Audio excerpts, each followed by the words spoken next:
This podcast is part of the Batman Universe Podcast Network, hosted by the BatmanUniverse.net. Check out everything related to Batman and the entire Bat family at the BatmanUniverse.net, including news and original content related to comics, movies, television, merchandise, video games, and more.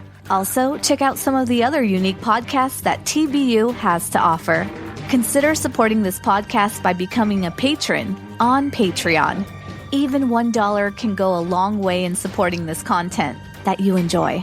Look for a link over at thebatmanuniverse.net to offer your support now. And now, on with the show. You don't like the Drake?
And welcome to episode 120. The show is brought to you by the BatmanUniverse.net, your home for all things Batman and Robin, who of course is celebrating 80 years this year. We're also associated with Batman on Films Podcast Network at BatmanPodcastNetwork.com. So between the BatmanUniverse.net and Batman Podcast Network, you can find us. Speaking of find us, you can get a hold of us through the various social media outlets. The new one for us is our Blogspot page, and you can find us there at everyonelovesthedrake.blogspot.com. Again, that'll give you just some extra detail and maybe an op-ed piece here or there between Terence, Ryan, or Jay and myself to do an addendum to this show. You can also find us on Facebook at facebook.com/everyonelovesthedrake. We are on Twitter at ELTD Podcast. You can find us on Instagram, and you can also email into the show at robineltdpodcast@yahoo.com. We've also resurrected our YouTube page. I did a live show. It's been a couple weeks ago now at the time that this is being recorded. So you can find us at www.youtube.com/c/Robin Everyone Loves the Drake podcast, or just type in Everyone Loves the Drake and you'll find the show. And if you listen to the show on Apple Podcasts, iTunes, leave a review of the show, and we will read the review on the air like I'm getting ready to do right now as I'm looking for my phone, going, where did I put my phone? So one of the newest reviews that I let the month of August go by before checking my phone, and I just realized, hey, we're getting ready to close on September, and we had a new review. We got a 5-star review here, and it's titled, Dick's Still the Best. So, okay, let's go ahead and read here. This comes from Luca13 Razzie, I believe, if I'm saying that correctly. He says, great show. I love the recap of the comics on the show. Great page recaps. I appreciate the work he puts in. So thank you, Luca, for sending in that review. And to some of my other fellow podcast hosts out there they're doing some giveaways for sending in reviews, and maybe doing like a monthly giveaway. So that's something I'm actually kind of toying with. I've kind of accumulated some stuff myself. So send a review to us. 5 stars would be awesome, would be great. But 3, 4, 5, 10, I think you could do 10, but you know what I mean. Send the reviews to us. We'll read them on air, and this also helps spread the words of the show. So episode 120 is here. Like that has happened for some of the previous episodes, Terence and Ryan and myself had gotten together on a particular Saturday, I can't remember which day it was now, and recorded like a 3-hour recording session covering a bunch of the episodes that you've listened to, and we've cut them up to intersplice between our 80th anniversary episodes. So we're back in continuity now as far as the 90s go with Tim Drake. But before we get to that, I do have a few topics that, because of our recording sessions, we didn't do intros for each individual episode. That was going to be left to me to edit, cut, and paste, and depending on what news items might happen to be out there would depending on the type of intro that there would be. So there are some new things that pertain to Tim Drake and the Batman universe as a whole. And the big one at the time I'm recording this is September 20th, 2020. And yesterday on September 19th was what I like to call Robin's Partner Day, or in this case, Batman Day. So I did go out and do some Batman Day shopping. Now, again, with the whole wonderful COVID thing that's going on, there wasn't a lot of like Barnes and Noble or Books A Million, or some even comic shops were a little loose on trying to drag a whole bunch of people out, trying to be very socially distancing and all of that stuff. So none of the major like big box retailers, again, like Barnes and Noble, Books A Million, or if you have something various in your neck of the woods, didn't do anything. But I'm doing air quotes that you can't see. A local comic shop to me called Freedom Comics in Toledo, Ohio, did have a Batman Day event. Now, a lot of comic shops got masks for the Joker that they were giving out in, honor of Batman Day. This would have been a good year with it being Robin's 80th anniversary, Catwoman's, the Joker. For Batman Day, send masks out. Now, they have done like a Robin mask previously, just more like the domino mask. I didn't see any Batman masks this year, but Freedom Comics was the only comic shop that I went to was having a 20% off all Batman back issues, and I think Batman items in the store, with the exception of statues, and that was relegated to 10%. So they were doing theirs a little odd.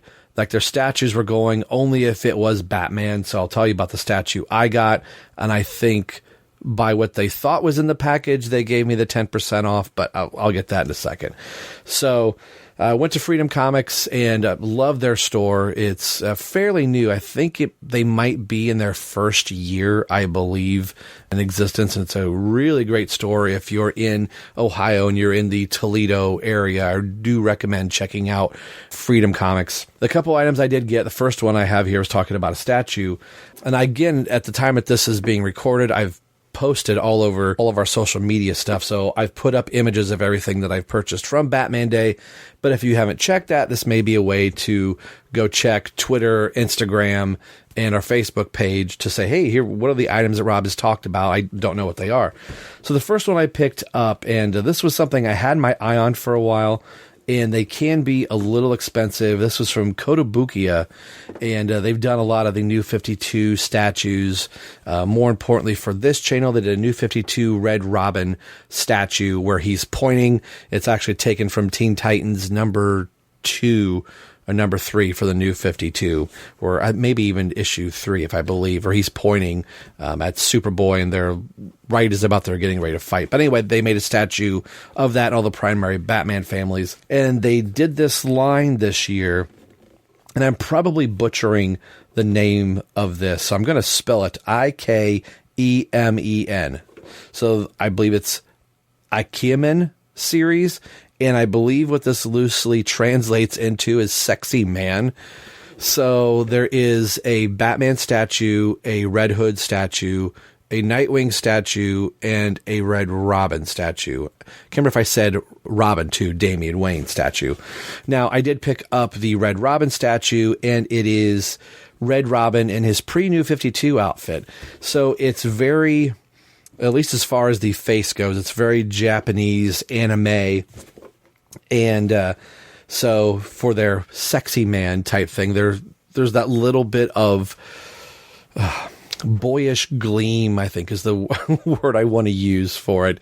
They're not really in sexy poses, with the exception of Nightwing.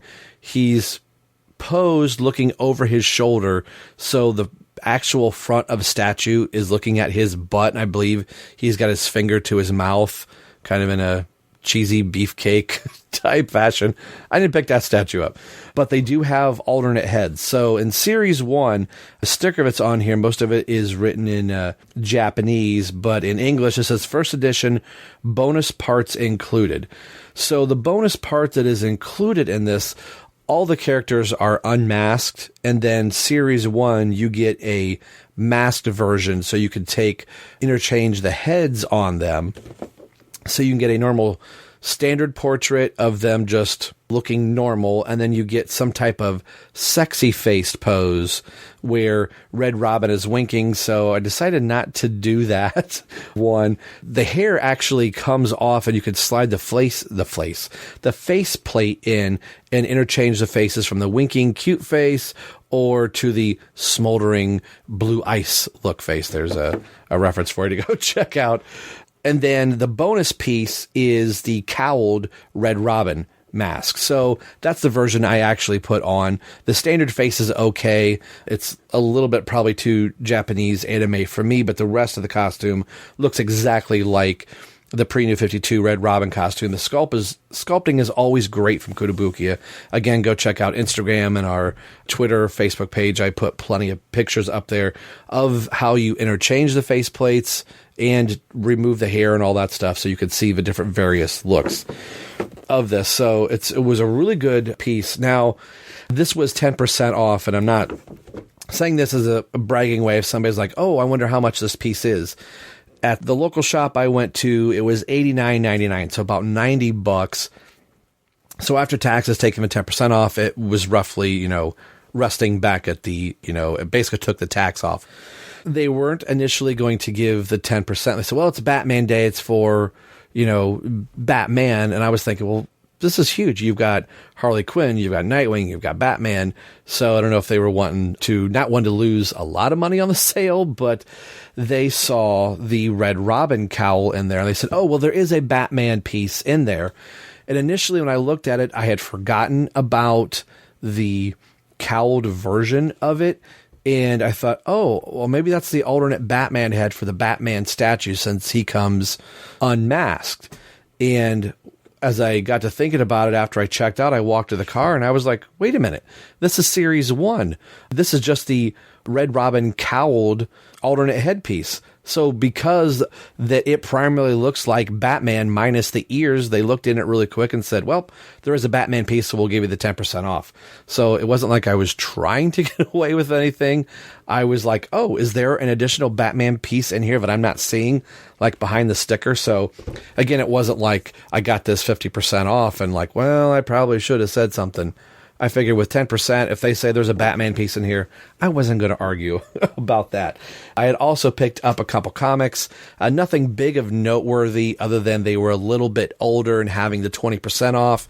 I could buy like a $25 book that maybe I wouldn't have normally picked up on top of a statue, but my wife's like, hey, you can get a couple extra comics here cheaper than normal. So I bought Detective Comics 478, and it is the reappearance of Clayface 3 and Batman 230, but it was about a $25 book. The thing that I really gravitated me toward it, not because it was a $25 book or anything, is because it was an older comic. It was, 230. So I thought, well, I don't have a lot of books that were in the 200 or lower. So I thought this is a really good way to get an older Batman book and really not break the bank. And then the last thing that I had bought that really wasn't on discount or anything like that, I had gone to Books A Million to just try and see if there was anything else that some of the big box stores were doing, and there weren't. So I looked at some of the action figures and other books, and I saw the McFarlane's DC Multiverse Bat Raptor. So it was a vehicle that you could put Batman in for the new action figures that McFarlane Toys are doing. And it's something I've been looking at for quite a while, going, oh, I don't know if I really need another Bat vehicle. But the thing just looks so darn cool, and every time I look at it, I pass up on it, and I thought, you know what, it's Batman Day, why the heck not? So I bought it. And again, you can see pictures of that on Twitter and Instagram and our Facebook page. So as I flip the keyboard over right there, so I'll leave that in. So the other news for Tim Drake and Robin is that Tim Drake appears in Detective Comics 1027 in a backup story by Brian Michael Bendis, and he's in his Red Robin Rebirth costume, which I'm about halfway through rereading that book again. I read it when I first got it, and I might do something on the podcast about it, or we might talk about it, but it was a really good story considering that it was Bendis, and if you listen to our sister show, Everyone Loves Young Justice, Jay and I have kind of been going back and forth about how we've not been overly ecstatic, or to use a Young Justice term, we've been very whelmed with Bendis's Young Justice work and then kind of what's going on in Superman.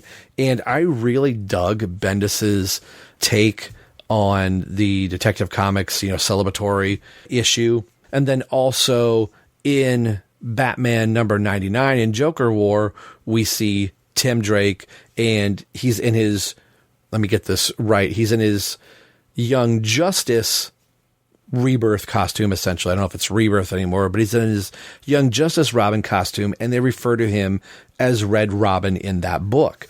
So that kind of brings back to us going, all right, well, Tim Drake's Robin again, and Damian's not Robin, and that was part of the live show I did on YouTube.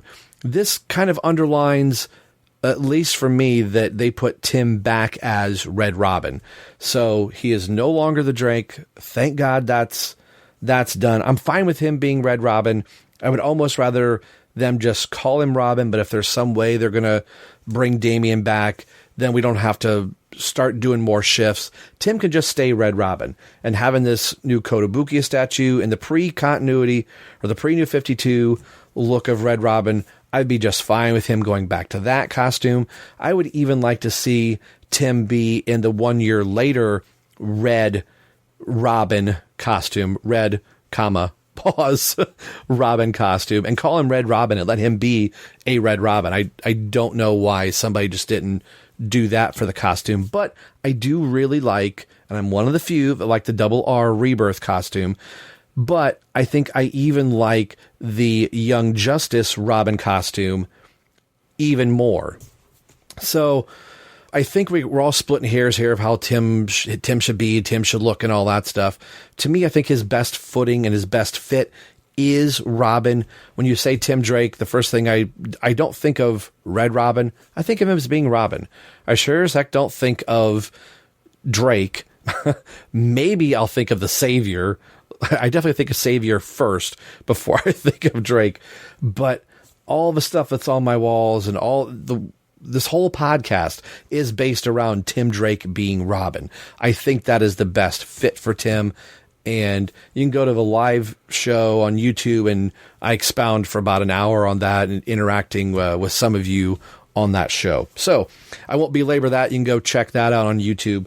The last thing that came out recently was the 80th anniversary deluxe edition of Robin. And I believe I have posted this on Instagram and Twitter, which kind of want to talk about it here. So this year we had the 80-page giant that came out, and like they did for Batman and some of the other ones, they put out like a hardcover edition of that had a little bit more, or maybe had one story from that 80-page. I don't know if this book is for me, because I believe a lot of the stories that are in this book I have in some various form, and I do want to talk about a couple of them that are in this book. The back of this reads, says 80th anniversary of Robin the Boy Wonder, the most famous sidekick ever. Read iconic stories from 8 decades of superheroics starring Dick Grayson, Jason Todd, Tim Drake, Stephanie Brown, and Damian Wayne. Damian Wayne. Featuring commentary and historical insight from Peter J. Tomasi, Denny O'Neil, and Chuck Dixon, and on-screen legend Burt Ward. So there's some of the essays that are in this. And it says, with more than 100 pages of never-before reprinted material, including a flashback to Dick's final training in Batman Chronicles, The Gauntlet, Tim's brush with gun violence in Sophomore Lethal, which we covered on this show. I find it ironic and kind of cool that we brought Chris Kyle onto that show to talk about this particular story. This was kind of the crossover with Green Arrow, if you remember that show. And those issues are Robin 25 and 26. So I thought that was kind of cool that they, of all of the Tim Drake Robin stories, they chose those two specifically. And that was something that we kind of made a big deal here on this show. So I thought that was kind of cool. Like, hey, we were ahead of the curve, and maybe somebody at DC heard our show. Probably not. And it says, and a pre-crisis Jason Todd story versus the Crazy Quilt in Detective Comics 535, which I have that issue. It's a really good issue. And then it says a hostage negotiation at an amusement park in No More Heroes and Batman 466 and much more. So the cover price on this bad boy is about $30, again, depending on where you get it. I got it from my air quotes local comic shop that I really don't have a local comic shop. It's a pull service. But anyway, I thought this was a really cool book. I really haven't cracked much into this at all. The stories in this book, in case you're wondering, like, do I really want this book? Might be a skip, or maybe this is something you do want. The stories that are in here are Detective Comics 38, kind of a no-brainer. I might want to do, as I'm having an epiphany as I'm talking about this right now, it might be kind of interesting to look at the 75th anniversary edition book and then this one kind of back to back, just to kind of compare and contrast the stories that are in the two. Michael Bailey and Andrew Leyland did that on the Overlooked Dark Knight, talking about, like, well, I had this book and 5 years later this one came out. Do I really need both books? So the stories in this, again, like I said, Detective Comics 38 from 1940, Star Spangled Comics 65, 1947, Detective Comics 165 from 1950, Star Spangled Comics 124 from 1952, Teen Titans 14 from 1968, Detective Comics 394 from 1969, Detective Comics 395 from 1970, two stories back to back, so those must be tied together. Batman 368 from 1984, Detective Comics 535 from 1984, Batman 510 from 1987, Batman 511 from 1987, Batman 66 from 1991, Robin 25 and 26 from 1996, Batman Chronicles The Gauntlet number 1, 1997, Detective Comics 796 from 2004, Batman and Robin 0 from 2012, Batman Incorporated number 1 from 2012, Super Sons number 5 from 2017, and Detective Comics 1000 2019. So that is the one story that they put in here from that, and it is the James Tynion story, and that is The Precedent. So this is where we're going to pause for a couple promo ads, and when we come back, we will hear the synopsis of Robin 31 and Terence and Ryan and I's discussion on that issue. Thanks for tuning in, and we will see you after the break.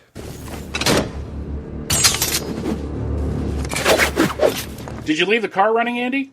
I did. I'm not sure why, but I did. It's important. Like getting these comics from Ryan and Chris's Nightcast offices. Why are we getting these comics from Brian and Chris? So, since Nightcast isn't covering what they originally set out to cover, I thought it would be fun to talk about the Jim Starlin run of Batman, so we're getting the comics from them to do that. And they know that we're doing this? What, that we're covering Batman issues 414 to 430? Yeah, totally. I checked in with them and everything. So you got permission to get these comics, which includes the storylines 10 Nights of the Beast, The Cult, and The Death in the Family. I totally told them we were covering these books, yes. And we're starting these episodes in May. That is, if you actually edit them on time. Yeah, Andy. The series starts in May and can be found on Apple Podcasts, the Google Play Store, Spotify, and at www.fortressofbailey2.com. Busting my balls and everything. All right. Well, let's hurry up. There are listeners that want to hear this, and I have to get back to Atlanta in 28 hours so I can get my flight home. Oh, no problem. I got the comics right here.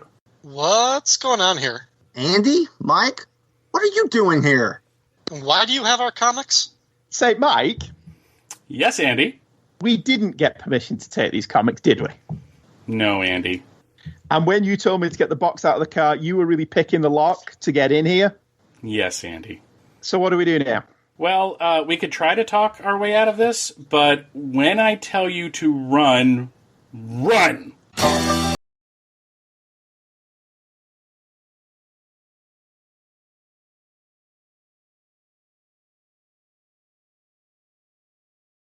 covers the Jim Starlin Batman run, a multi-part series of episodes beginning in May of 2020. From the grisly dumpster killings to a death in the family and everything in between. The overlooked Dark Knight.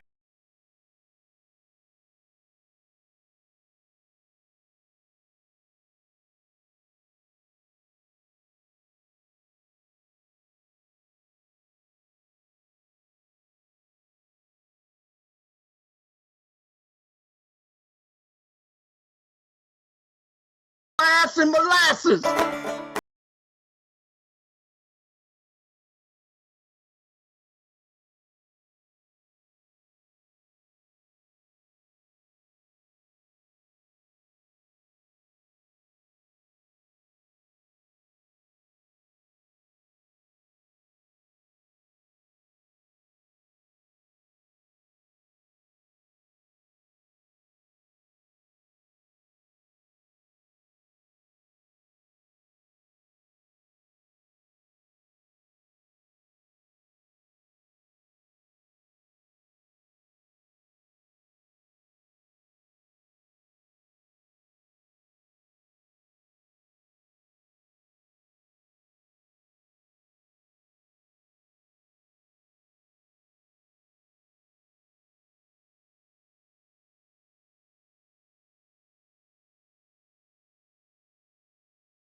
Are you crazy? This is like discovering plutonium by accident!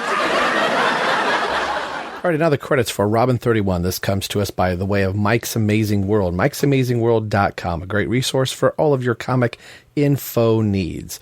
The cover date is July 1996 with an on sale date of May 22nd, 1996. The cover price is $1.95, with the editor being the late Dennis J. O'Neill. Writer is Chuck Dixon. The penciler is Mike Rowingo, and his last penciling for DC and the Robin book. The inker is Stan Woosh. The letter is Timothy Harkins. The colorist is the lovely Adrian Roy. This has been reprinted once in Batman Legacy Volume 2 trade paperback released in 2017, which will be the next thing we are going to discuss. And now the synopsis for Robin 31. Up to speed. I'm taking this from DC Wiki, a fandom page with a few embellishments of my own, as the synopsis for this was a little thin. And since this has been kind of a Frankenstein show, let's just keep with the theme. Tim and Ariana visit a car show, but both are distracted. Ariana by the sight of Jake Armstrong, who had tried to force himself on her, and Tim by the sight of boxer and former heavyweight champion Ted Grant, a.k.a. the Wildcat, and more importantly, by the Speed Boys, a gang of carjackers. When Tim returns later as Robin, he encounters the Wildcat and works with him to ensure that the Speed Boys do not get away with any of the prize cars in the showing, which also includes the Wayne Tech prototype car. Robin and Wildcat pursue the Speed Boys through the Gotham City streets as they were able to steal the Wayne Tech prototype. This results in the capture of the Speed Boys, but also the damage of the Wayne Tech prototype. Ouch. He then heads to the Batcave, where Batman has received some very bad news. Mayor Kroll has died from the virus the Clench, even though he had received a cure. What does this mean for Tim? He had the virus himself too. Is he now in danger of dying? Up next, Batman Legacy.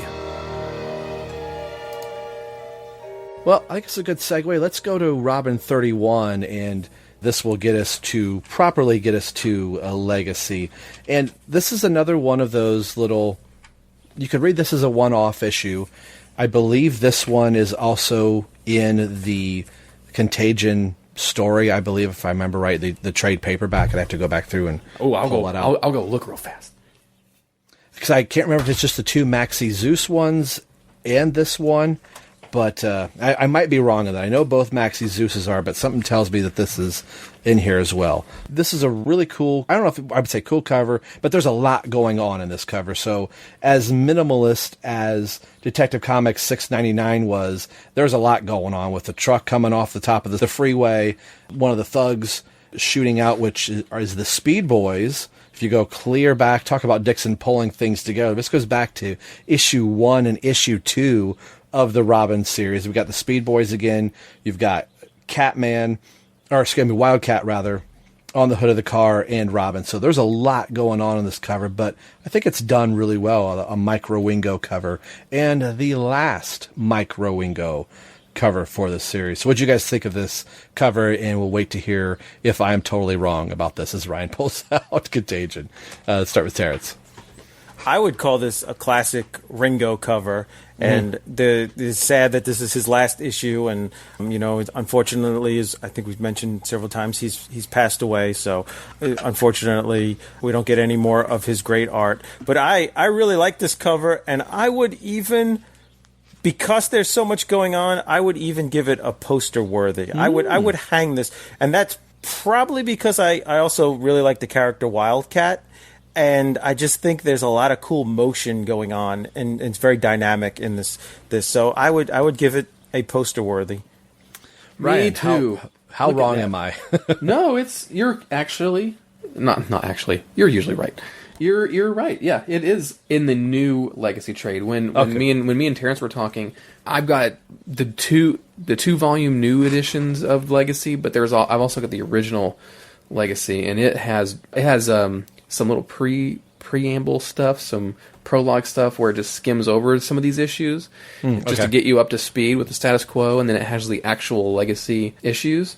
But what's cool about these trade paperbacks is that the entire first volume of this Legacy thing are these issues. It's all prologue stuff, and the actual Legacy stuff doesn't really even start until the second volume, really. Let's see, it goes all the way to, volume 1 begins with the 3 detective issues. So technically we're covering Legacy already, as far as the graphic novel trade paperbacks are concerned, and it ends with part 1. It ends with Legacy part 1. Okay. So the entire, you have a whole paperback, but you only get part 1 of the story. So Robin 31 is indeed in Batman Legacy Volume 1. Nice. Well, a new feature, we'll see how long I keep this around. So I started thinking about anytime we are introduced to a new character, a new DC character, I want to do just a brief little history blurb. But, of course, I'm going to pull this from Wikipedia or other sources. The Wildcat and Robin splash page is very cool. What are you guys' thoughts about Wildcat as a character? Theodore Ted Grant, created by Bill Finger and Irving Hassan, if I'm saying that right, in 1941, in Sensation Comics #1, 1942 is when the comic actually came out, and trained Batman. So what do you guys think of just Wildcat as a character? And I don't know if odd pairing is wrong.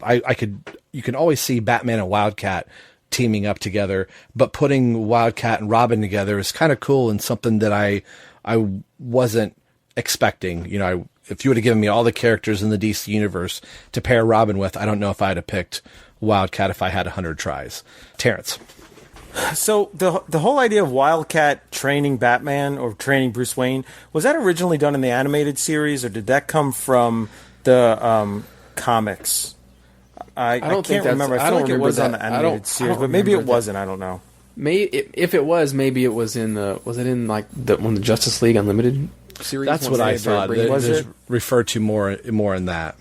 Well, I like him. As being an older character, like a throwback from an older time, and that he had a lot of involvement in that hand-to-hand fighting and training of the modern superheroes. And I like him as a supporting character and as a side character, and in Justice Society. I don't think we need, a monthly Wildcat title necessarily, or a Wildcat solo movie, but he's definitely a character that I thought's pretty cool. And I like his costume too, because it's pretty simple. In this day and age and by this day and age, I mean 25 years ago when this book came out, with the image guys and having, 15 pouches on your left leg alone and, 18 guns the size of, I don't know, a Corvette or something, it was cool to see a guy who's just kind of almost like a ninja with a cat face. Ryan. I just feel like there was some great unmade Wildcat movie that we should have got like 10 years ago with Stallone in it. I mean, that's a little bit more on the nose, but man, I would kind of would have loved to have, just reading this book makes me just be like, man, wish we would have gotten like a live action Wildcat or something like that. Can you imagine? I'm Wildcat, just punching things. But I love Wildcat. He's one of those characters, like Terence was saying, that I don't think about him too often, but when he does show up, it's like, oh yeah, cool, Wildcat's cool. And when he shows up he's on Arrow a little bit, so it's always interesting when you get another quote grounded, no superpowers type of character, Great. Now when I reread this, I'm going to hear Sylvester Stallone's voice in all the Wildcat dialogue. I'm a kitty cat. I'm punching. The Speed Boys are the disease. I'm the cure. I'm the cure and everything. Let's arm wrestle. Yeah. I'm going to have a cat fight in my paw. Well, what I'm going to hear when I read this is Sylvester Stallone as Wildcat, but done by Ryan Haas. That's what I'm going to hear. Speaking of that, I'm going to try. This is a weird segue episode. A note I've got here is when Ari sees Tim looking at someone else other than her. Ugh. Like, I kind of put my foot in my mouth in the last episode, so Rob had to do some editing. So I'll leave that out for this episode. But I want to go, it's a dude, by the way, so that Tim sees Ted. But I'm like, Ari, we have gone down this road once before. Like, okay, you dyed your hair because Tim was looking at a girl. Are you going to start boxing now? Because Tim noticed, like, there is a girl on the hood of the car, so I'm assuming that's who she thought. Like, in fairness to her this time, it's a girl in a bikini, a model on the hood of a car. The last time it was just some random person dressed in black at a funeral. She's like, oh, blonde, fine. Yeah.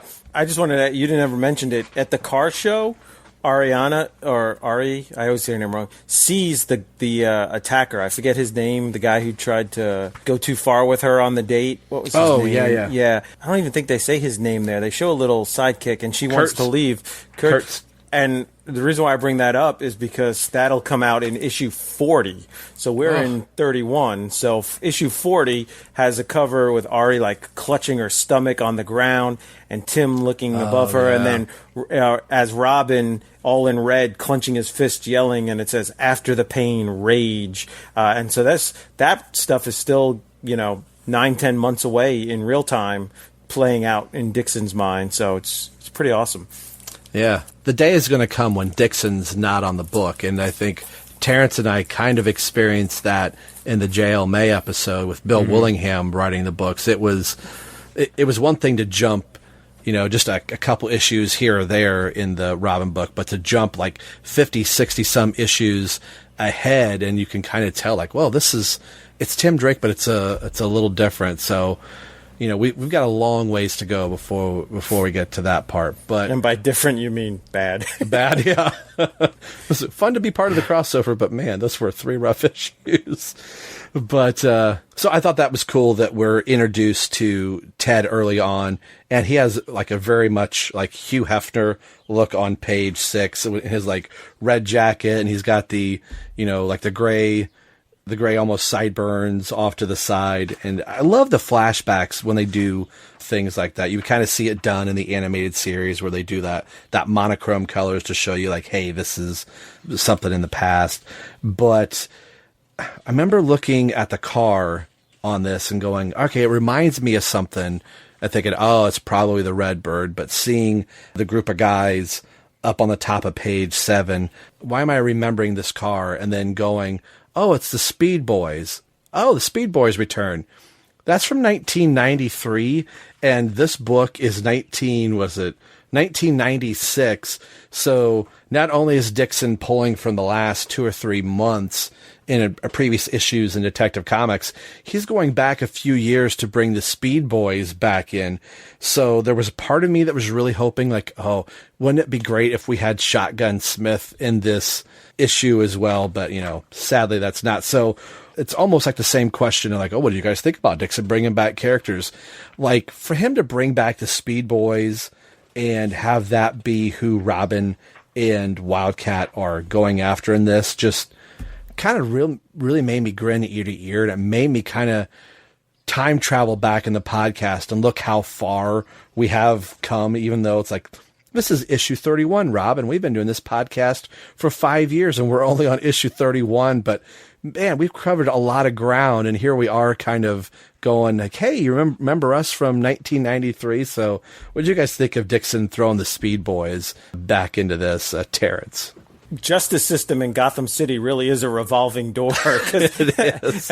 No wonder Lockup had to take things in his own hands. Because what was the guy's name with the guns in the last issue? Is it Little L? Little L is out. The Speed Boys are out. So, but it is cool that Dixon is building this little world for Tim. I just wish we could get Shotgun Smith back. Yeah. Yeah. Ryan? I really hope that there's some sort of crossover that we haven't discovered yet. That's like Robin versus Speed Boys versus Cyber Rats. Because that would be amazing. I mean, I just found out that there's literally a Cyber Rats miniseries, and I'm like, what? Like, you'd never have thought that there was a whole cyber, like, who convinced who to make a 3-issue or whatever it was, Cyber Rats, like, miniseries spinoff? Like, there's gotta be. I just love seeing these Dixon-verse characters just pop, or concepts pop up here and there. It's pretty rewarding. The more you read, the more you get rewarded when things like this happen. It just enriches the world. I don't want to make light of the issue, because I really enjoyed this issue, and I don't want to say this sentence like there's not a lot that happens in this, like, story-wise. It's just a chase adventure. It's really cool seeing Wildcat sitting in the passenger seat of the Redbird with Tim driving, like the first I shouldn't say that, because Green Arrow, Connor Hawke, was in the passenger seat, and, Nightwing's driven the car. But it's a chase with the Speed Boys down the highway, and just the little exchanges that Wildcat and Robin have back and forth of Tim going, does he know who I am? Does he know that Batman's Bruce Wayne, and that kind of whole thing back and forth? But can I jump in there? Yeah. Which we talked about this the last time we recorded a podcast episode, insert number here. And Ryan had mentioned it about how it was an adjustment reading Tinian's Tim Drake about being, super smart and the genius who knows everything, because that's how, like, Jeff Johns kind of wrote him in the Teen Titans run. And here, like, page 11, like you just mentioned, Rob, it's a great kind of moment where, Tim's smart. He's a bright guy, but he doesn't know everything. And he's, like you said, how much does Grant know? Does he know that the kid he trained was Bruce Wayne? Does he know that Bruce Wayne went on to be Batman? Does he know who I am? Where is everything? I like him better this way, where he's smart, but he doesn't know everything. Yeah. Ryan? Yeah, I like that too. Especially just because it keeps the characters grounded. And so you're not expecting them to always... I mean, you're expecting them to kind of triumph at the end, but, you want to see them kind of struggle a little bit to get there. Yeah. And I think if this is the last... this is the last issue for Raringo, I really think he goes out on a high note on this issue. And we've said it before in other podcasts when somebody's getting ready to leave, that, there's a fill-in issue, and, somebody's going off the book, so they just kind of churn out the issue, and it is what it is. But the whole, like I've said before, like, car chases are always really kind of hard to make them look like everything's moving and just not stagnant shots of like, oh, here's a car and we'll do some line work. There is a little bit of that, but you do get a sense of movement with it, and just Robin, I keep wanting to say Catman, Wildcat jumping from... No, I'm with Wildcat, you know? Don't call That's going to be an opening of some show I'm going to use forever. But That's a whole different character. He's in the Secret Six, you know, and I'm not in part of that. But I love the car chase aspect of it, and them leaping around and getting a hold of the Speed Boys. The coloring is just immaculate in these issues too, with the kind of the purple and red lights from the police sirens and everything going on. And page 15, there's a panel which really sells that it is a high-speed chase where Catman, as you call him, or Wildcat, is like gripping the dashboard, and his eyes are wide, and his mouth is open. So I think that sells it too. The facial expressions sell it every bit as much as speed lines on the highway. Mm-hmm. Yeah, it's that whole thinking of again, it's the whole character, showing the characters through their reactions. Like if this was in a movie and this was really happening, they would be, maybe acting this way or bracing. He's like, oh, I used to be a driver's ed teacher. You're driving bad. You're a kid. It's like, and then that's the kind of I bet you that's the kind of stuff that artists think about. I mean, that's probably not exactly what Chuck Dixon probably wrote when in the script for this. I bet you that's something that the writer was like, how can I make this look cool, on the page as they're driving? Because it's probably really boring just to show people just, woo, we're in a car or whatever, but to have them, their facial reactions and how their body language is in the car. Even in the page before that, you just see them kind of, their body language is completely different. So you get a lot of a read into the character just by that. You add the dialogue on top, it gets even more interesting. Here's one thing I wonder: did the Redbird get totaled in this? It was. I actually had a note about that. I wish it comes back. It's in later issues. Yeah, it does. But I think it goes off the cliff, though. Doesn't it? Yeah, but off the highway. Yeah, you see it in one panel, and then the next panel they're talking about the car. But is he just talking about is Wildcat talking about the totaled car? That was I think stolen. It's the XL, the Wayne car. Okay. And just make sure if you're listening to this, make sure you've made your Patreon contribution. Right. Can I just mention at the end of the car chase, I love the scene where they're leaving each other. Oh yeah. And Tim refers to Wildcat as, he says, "Same here, champ." And Wildcat's scratching his head. Why not leave him guessing? Just enough to and he does that with it's Tim being smart and not knowing everything, but he likes to let you know that why he always calls spoiler Steph and not spoiler, just to know I know a little something you don't, and that is a great moment. And even the look on Tim's face there with the little smirk is priceless.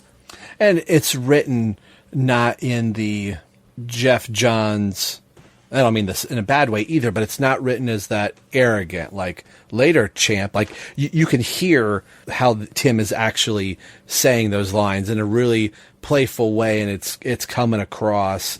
I think that's a brilliant thing that a writer and artist can do. It's one thing just to have printed words on it, but when you can really convey emotion, you're invested in the characters. You can hear how we're saying it. I just can see an animated series, and hearing the Tim Drake of that animated series saying it very lightly, wow, this kid knows I'm a champ. Well, hey, wait a minute, end of episode, Bugs Bunny shows up eating the carrot, and Warner Brothers credits. But this is again the last three issues. I thought this could have been an animated series episode. This one screams animated series for me. Brave and the Bold.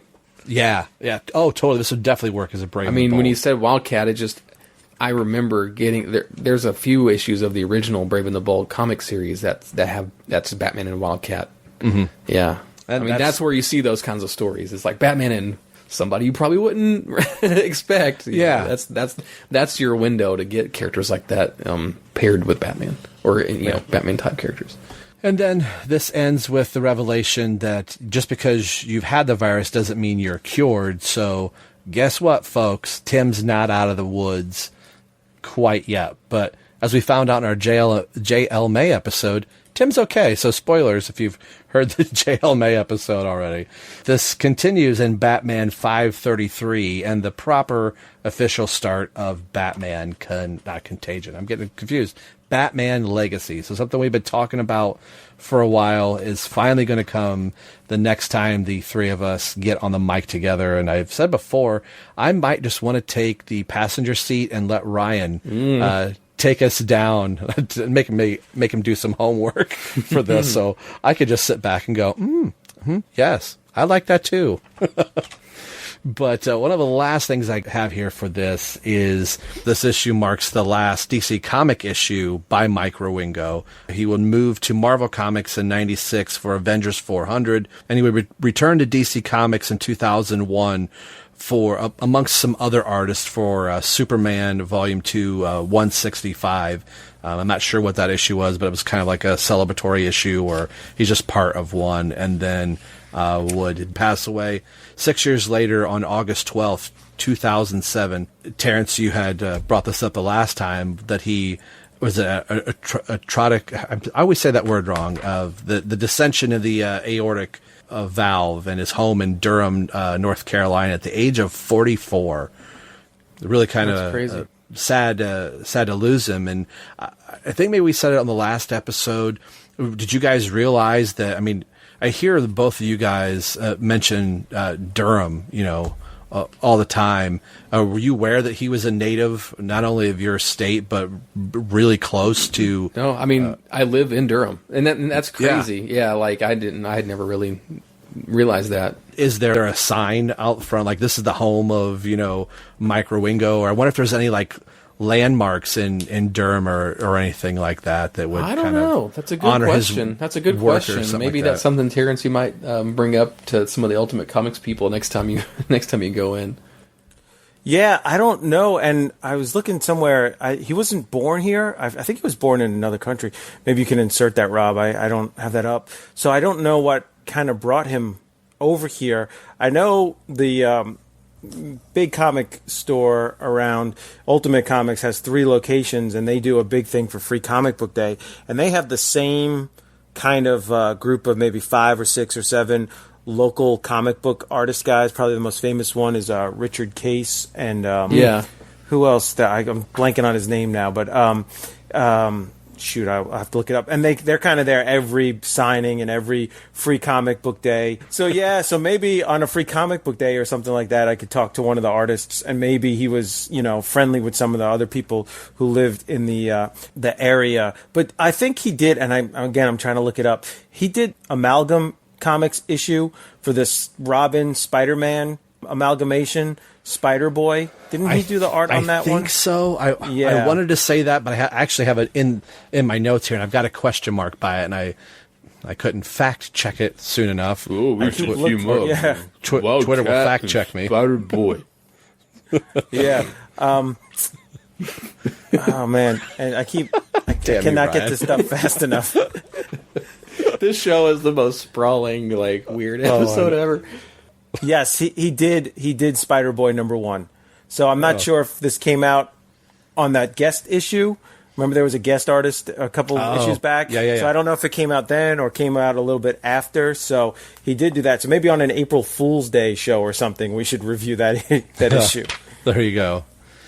Well, that's essentially going to do it for our coverage for these few issues for this Frankenstein podcast that we'll have to get the Myers cut officially put together so you can go, wow, the episode sounded great, Rob. And then I'm going to release, what our original intention of the episode on was. On your LTD streaming service. Yeah. All right, ready, Rob? Here's your edit. The artist who lives around Durham and Raleigh, North Carolina, who always had all the free comic books I was trying to think of, Tommy Lee Edwards. That's the guy. Okay. He don't look up. Mother Panic. He was on that, right? I'm giving you something else to look up. But I'm pretty sure. Pretty sure he's a big part of that. The DC Young Animal, Batman adjacent book, Mother Panic. It says here he played Two-Face in Batman Forever. No, I'm just kidding. Oh, gosh. Let's see. Tommy Lee Edwards. This show is just us looking up. You shouldn't instead of the lockup cut, it should be called the lookup cut because we just keep looking stuff up. Yes, Mother Panic. He There did you Mother go. Panic. Yes, I read the first I've got the whole run of that. I read the first arc, what was that, 6 issues or something? It was really interesting. You know, and the funny thing about all this is the last few episodes I've been like, you know what, I want to have a format, and I'm going to write down notes and I'm going to send them to everybody, and we'll kind of keep us on track, and in perfect LTD fashion. You know what, as George would say, this is the show. Yeah, we're not going to change it. Yeah, we're not going to change it. We're going to keep interrupting. That's right. But hey, hopefully that's why you tune in and why you guys love the Drake. We're still doing our Robin 80th anniversary shows. I've been banking a few more of those, and I thought it might be kind of fun maybe when we talk about trying to do a Christmas episode before things get too crazy. Maybe we'll the three of us will just kind of pick a book that will just be released in December. Something that I thought about might be kind of fun to discuss, and I'm throwing the seed out here right now.